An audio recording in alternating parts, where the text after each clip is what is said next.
A Câmara dos Deputados decidiu manter o Chiquinho Brasão preso depois de aprovar na Comissão de Constituição e Justiça também.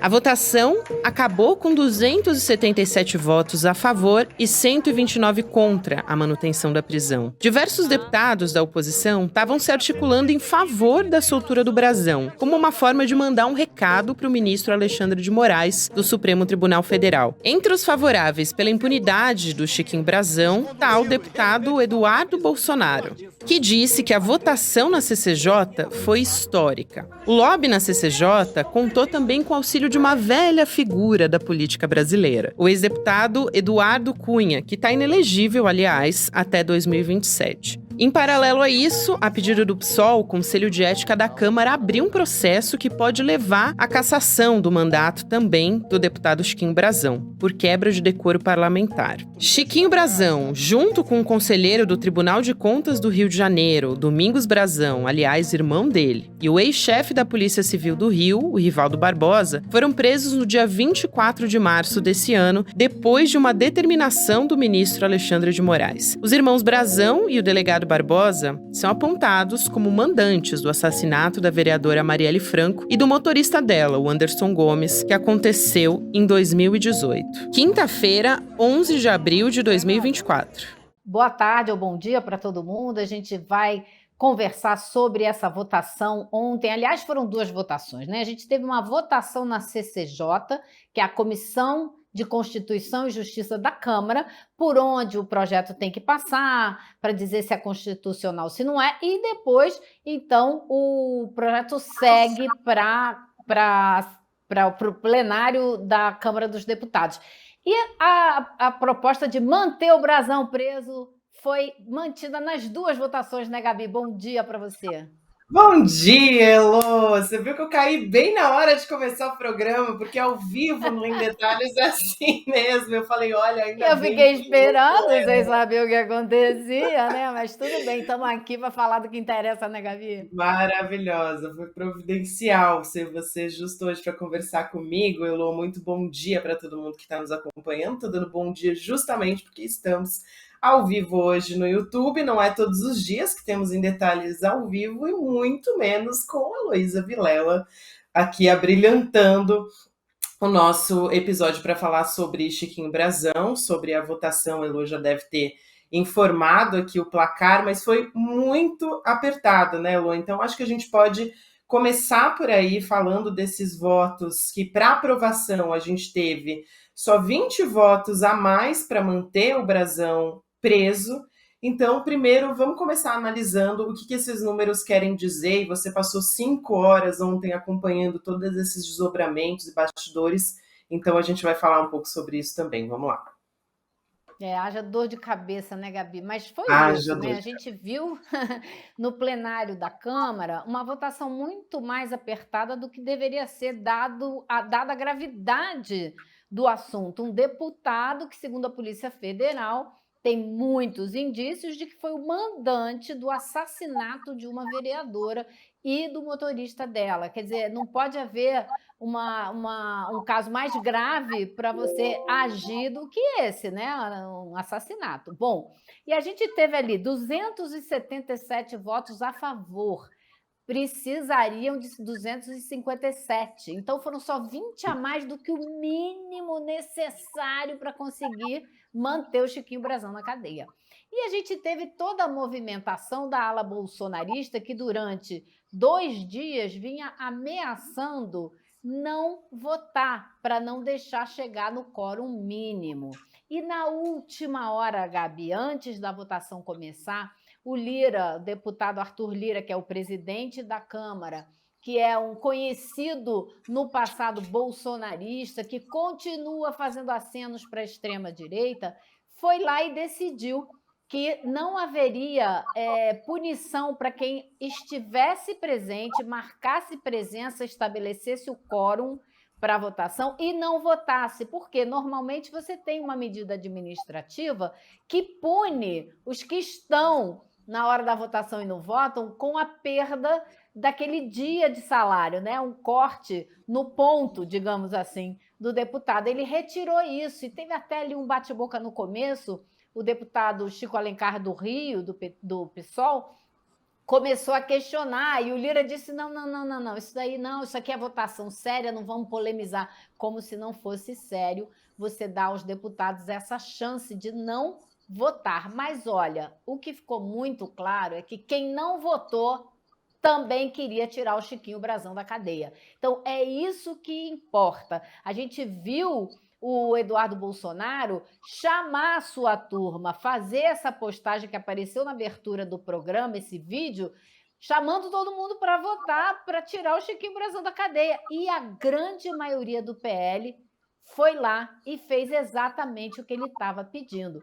Então, Gabi, além desse número geral da votação, que deve deixar qualquer brasileiro indignado, que 129 deputados tenham votado a favor de tirar o Chiquinho Brasão da cadeia, né? A gente devia analisar também os números dos partidos, porque Perfeito. Isso também é muito revelador, né? Eu ia justamente perguntar isso, Elu, o que você observou de mais interessante ali nos partidos, porque a gente teve, por exemplo, esmagadora maioria do PL fechando quase questão para votar a favor do Brasão, União Brasil também, que é um partido do Centrão, e que fica ali dizendo que é da base do presidente Lula, mas que da base do governo não tem nada, né? Então, o que você observou de interessante de movimentação dos partidos? É muito bom que você tenha esses números aí na mão para a gente avaliar. Pois é, eu anotei porque eu sabia que você ia perguntar. Não, vamos lá. A gente tem 83 deputados do PL participando da votação. Dos 83, 71 votaram para tirar o Brasão da cadeia. Os outros 7, 71 votaram, 5 se abstiveram e 7 votaram para mantê-lo na cadeia. Então, dos 83 do PL, apenas 7 disseram que o mandante do assassinato da Marielle tinha que ficar na cadeia. Isso, a gente não pode deixar de ressaltar, de um partido que faz da pauta segurança e manter preso quem já foi condenado ou quem é acusado de algum crime, uma grande bandeira. Então, eles defendem, eles são contra o que eles chamam de saidinha, que é o pessoal que não devia nem estar preso ou que tem uma condenação por um crime muito simples, muito leve, poder sair no fim de semana ou no feriado e tal. Eles são contra, porque bandido tem que ficar na cadeia. Mas na hora do assassinato, né, de mandar matar alguém, esse aí tem que sair porque é colega. Você falou do União Brasil. Bom, do PT, os 64 deputados do PT votaram unidos, 64 votos, para manter o Chiquinho Brasão na cadeia. Agora, União Brasil, acho que a gente devia chamar ele de Desunião Brasil, porque são 40 deputados, 16 votaram pela manutenção da prisão do Chiquinho Brasão e 22 votaram para soltar o sujeito, enquanto 18 votaram ausentes. Aliás, eu devo até dizer, no PT teve uma ausência que você aposta que você sabe quem é, do Rio de Janeiro. Quem será? E por que é o Quaquá, não é mesmo? Quá, não é piada, foi ele mesmo. Foi ele mesmo. E o Rio de Janeiro já tinha defendido o Brasão, né? Publicamente. Depois de ter defendido o Brasão, de ter elogiado o Brasão. Então, o Rio de Janeiro é um capítulo à parte nessa história, né? Porque a gente sabe que a família Brasão é muito influente, tem muitos colegas, digamos assim, não só na política, como também na polícia, no judiciário. Claro, o delegado de polícia foi preso, né? Então, ele fazia parte do esquema junto com os Brasão.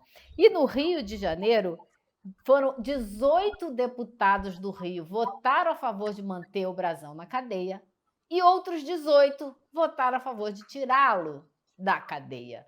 O que mostra a conivência da política, de boa parte da política do Rio de Janeiro, com esse esquema dos Brasão, né? Eu acho muito significativo esse número, para mim chamou muita atenção. E a Daniela Carneiro, que foi ministra do Turismo do presidente Lula no começo do governo, também votou para tirar o Chiquinho Brasão da cadeia.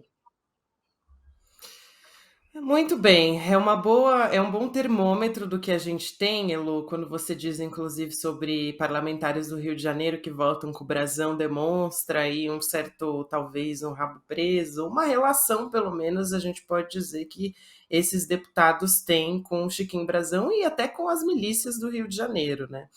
Agora, você fez uma observação importante, que é a do Eduardo Bolsonaro gravando vídeo ali defendendo a Constituição. Ele virou, de repente, um paladino pela defesa da Constituição brasileira.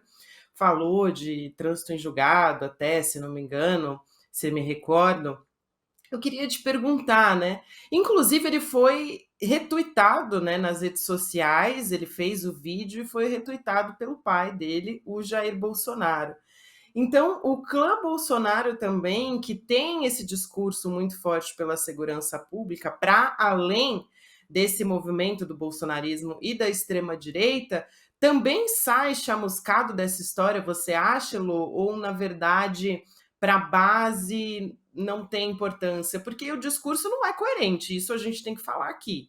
Porque eles defendem, por um lado, é isso, né? Que bandido tem que estar preso mesmo, que a segurança não pode ser conivente, né, que tem que ser punitivista mesmo, e aí chega lá na Câmara dos Deputados e defende que o brasão fique solto. Então é no mínimo incoerente, para a gente dizer aqui, né?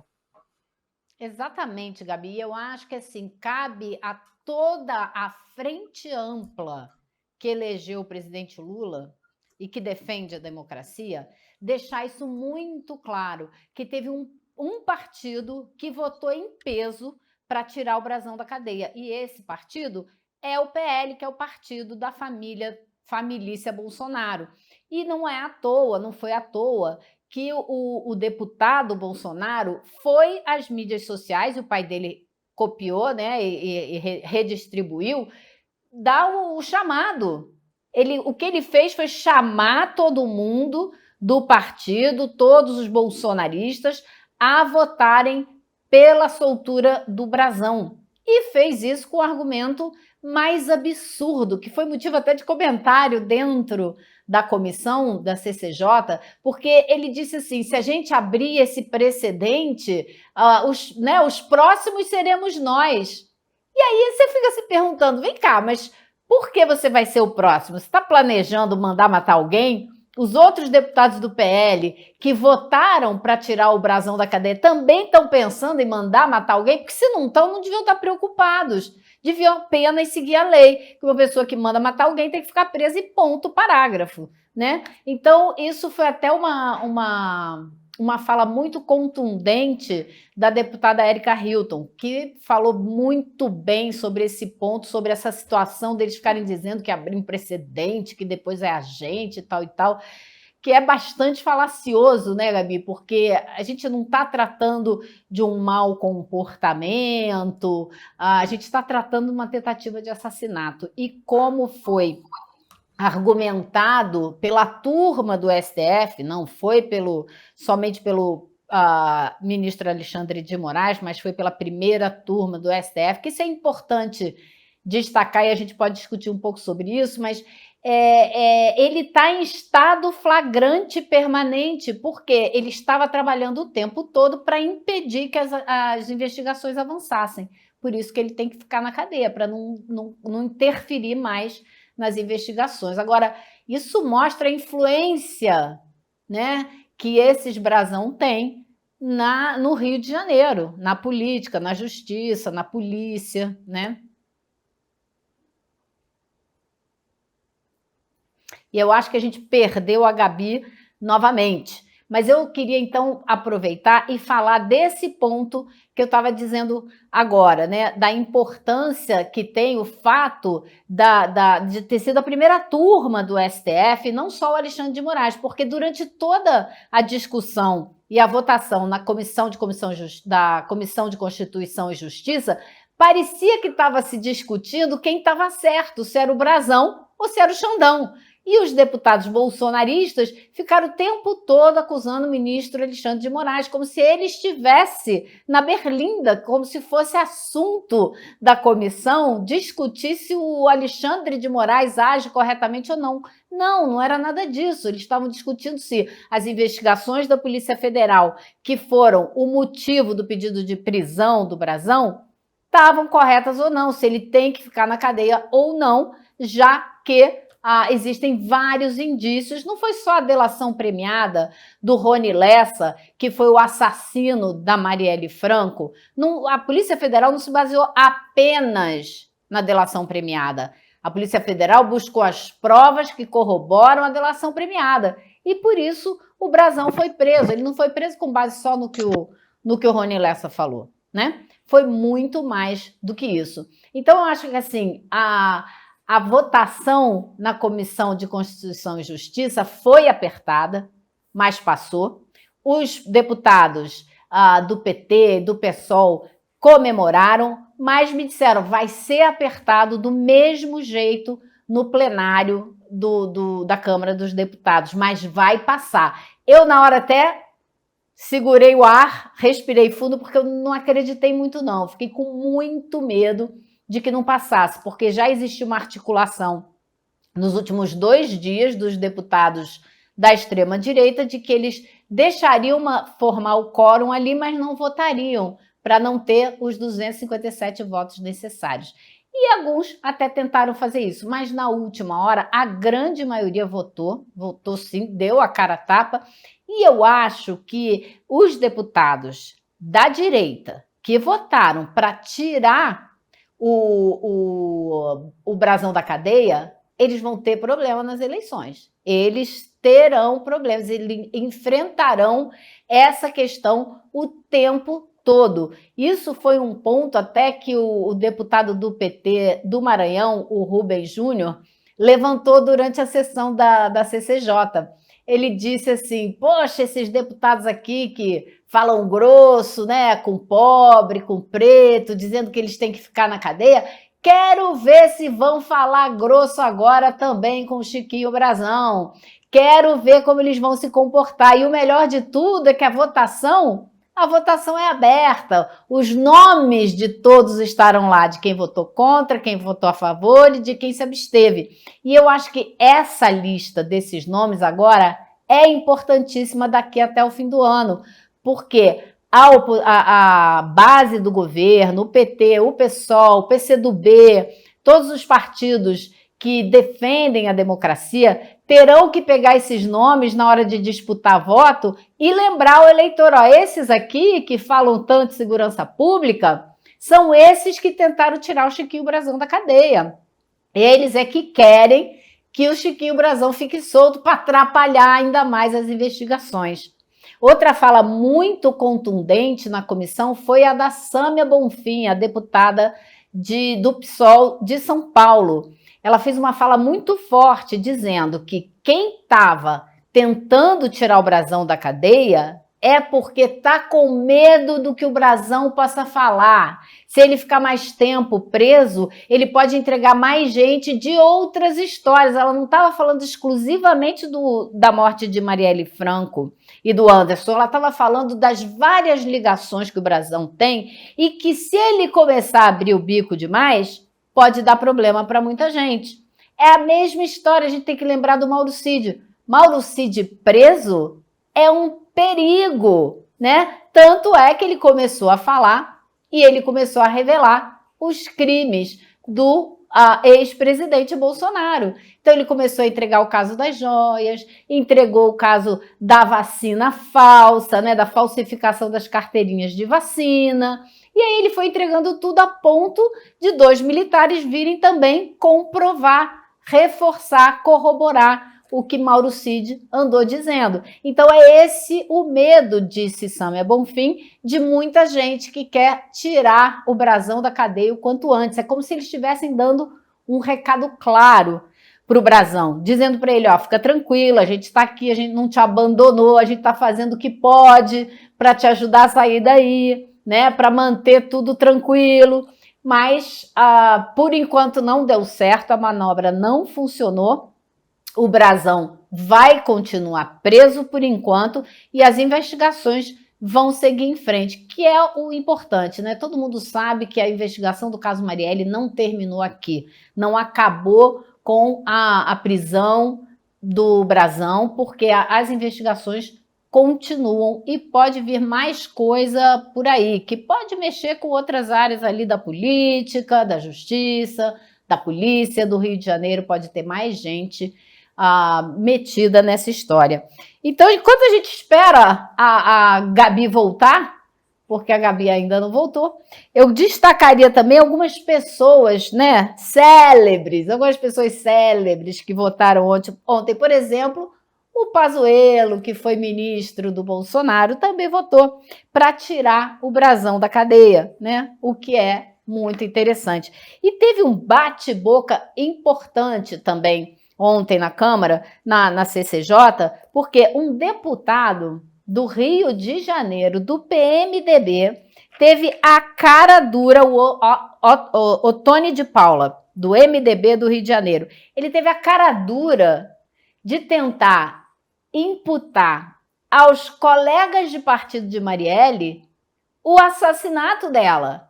Ele acusou colegas de partido da Marielle de terem envolvimento com a morte da vereadora. Então, o deputado Orlando Silva não se aguentou e, quando teve a palavra, fez logo uma moção de repúdio à agressão, à violência e essa acusação estapafúrdia que veio do deputado do MDB do Rio de Janeiro.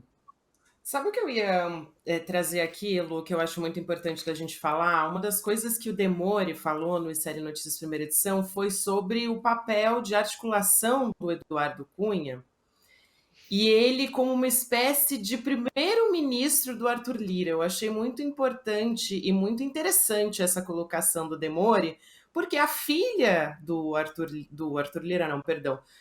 Eduardo Cunha está agora no Congresso e ele está despachando, né, do gabinete dela. Como é que foi esse movimento? Como é que estava ali? E como é que você acredita que ele está conseguindo se articular? Isso demonstra, de alguma forma, eu te pergunto, uma demonstração de poder do Eduardo Cunha? E mais do que isso, até por tudo que aconteceu ontem, o Arthur Lira, dá para dizer já que ele está demonstrando alguma fraqueza? Como é que você está vendo essas duas coisas, né? Talvez uma demonstração de poder do Cunha e uma perda do Arthur Lira. Então, o Demore vem falando disso há mais de um mês, né? Ele denunciou essa história do Cunha estar despachando do gabinete da filha dele, e realmente a presença dele é algo assim inacreditável depois de tudo que aconteceu da história do Cunha. Ele está lá dentro, mas ele não perdeu a chance, não, e voltou a ter influência, sim. Então a gente tem que ficar muito de olho nisso por causa da mudança na direção, na presidência da Câmara, que vai acontecer no fim do ano, né? Ele está influenciando, ele está ajudando a escolher quem é que vai ser o próximo presidente da Câmara, ele quer ter mão forte ainda ali dentro. É uma loucura. A política brasileira, realmente, o Brasil não é para amador de jeito algum. Agora, essa votação ontem, se ele queria muito tirar o Brazão da cadeia, como a gente sabe que ele queria, tanto ele quanto o Lira perderam, né? Perderam. A margem pode ter sido menor do que a gente gostaria de ver, porém a gente tem que se lembrar que o governo Lula, por exemplo, tem muita dificuldade de aprovar projetos na Câmara. É uma disputa para cada projeto, é uma disputa ferrenha, porque é muito complicado ter votos ali. A grande maioria do Congresso hoje é de extrema direita, é a bancada da bola, a bancada da bala, bancada da Bíblia, que em várias votações tem interesses comuns, então fica muito difícil para o governo. Então, eles ainda assim perderam ontem. Isso vai chamuscar todos os dois e mostra também que o Lira já não tem um controle tão grande do Congresso como ele já teve, da Câmara como ele já teve, né? Ele nunca teve muita dificuldade de passar. Ele, quando decidia passar um projeto, não era assim tão complicado para ele passar, né? Então ele teve divisão ali dentro do Centrão, União Brasil, Republicanos, esses partidos que são muito fisiológicos, como a gente estava conversando hoje com o Calejão no N1, são partidos muito fisiológicos, eles não têm assim uma ideologia como o PL tem. Né? O PL é um partido de direita que tem uma ideologia clara e briga por ela. O PT é a mesma coisa, o PCdoB, né? Você pode citar o PSOL, mas esses partidos, não, o Podemos, Republicanos, a União Brasil, eles vão com a maré, onde der para pegar a influência, eles estão indo. E eles ficaram esfacelados na votação. Né? Eles não conseguiram fechar uma posição. Então, teve deputado votando de um jeito, deputado votando do outro, do mesmo partido. E isso mostra que a coesão não é tão grande. Olha que não é um assunto difícil. Não é um assunto difícil de unir as pessoas, votar para manter na cadeia quem mandou matar uma vereadora. Né? Então, isso mostra que há menos de um ano... Eu não te ouvi, Gabi.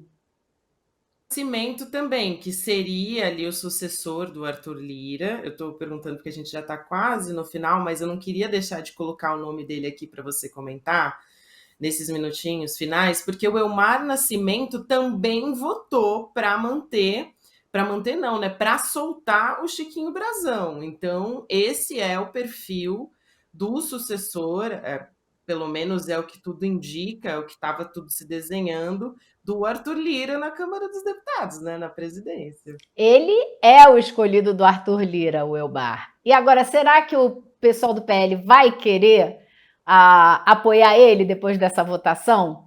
Né? É uma questão de honra para eles tirar o Chiquinho Brazão da cadeia. O Elmar foi contra. Então, você vê que o plano do Lira de fechar a candidatura do Elmar pode estar ali em banho-maria, pode ser que ele não consiga. Isso é muito bom, Gabi, porque se a gente consegue provocar não, se a gente consegue enxergar algum tipo de racha nesses partidos que se aglutinam em torno do Lira, né, abre espaço para algum tipo de margem de manobra para o governo negociar um outro nome para assumir a presidência da Câmara com quem o Planalto tem um pouco mais de diálogo, e aí transformar os próximos 2 anos, né, 25 e 26, seriam um pouco mais tranquilos, conseguir aprovar alguns projetos, ter uma relação menos conflituada, menos tensa, como tem sido, na base da chantagem o tempo todo, né, me dá isso, me dá aquilo, pode ser que torne. Então a gente fica aqui na torcida para que o Lira tenha perdido vários apoios aí com essa votação de ontem.